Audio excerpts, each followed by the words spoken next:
श्रावण महिना हा भक्तिमय वातावरणाचा असतो। या महिन्यामध्ये खास करून शिवमंदिरात दर्शनासाठी भाविकांची गर्दी बघायला मिळते।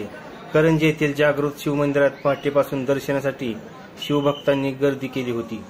यावेळी करंजी पोलीस स्टेशनचे अधिकारी कन्हेरी साहेब यांच्या मार्गदर्शनाखाली चोख बंदोबस्त ठेवण्यात आला होता। करंजी पोलीस स्टेशनचे सहाय्यक पोलीस उपनिरीक्षक वारुळे BS व हवालदार सागर देशमाने हे कर्तव्यावर त्यावेळी कार्यरत होते। तसेच लोणंद येथील शिवमंदिरातही सर्परूपी देव निघाल्याने तेथेही दर्शनासाठी शिवभक्तांनी गर्दी केली होती। भक्तिमय वातावरणाची क्षणचित्रे पाहूया व्हिडिओच्या माध्यमातून। प्रतिनिधी दिलीप वाघमारे, महाराष्ट्र न्यूज 11।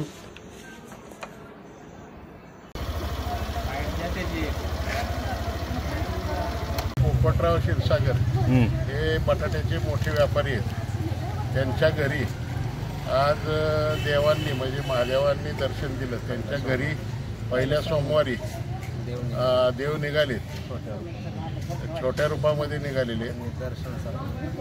त्यांनी दर्शनासाठी इथं मंदिरामध्ये त्यांना आणलेलं आहे। लोणंदचं महादेवाचं मंदिर हे जागृत आहे।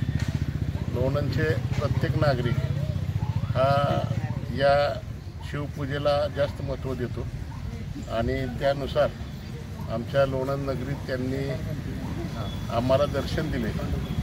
त्याबद्दल मी सर्व ग्रामस्थांच्या वतीनं देवांना नमस्कार करतो। माझे 2 शब्द संपतो।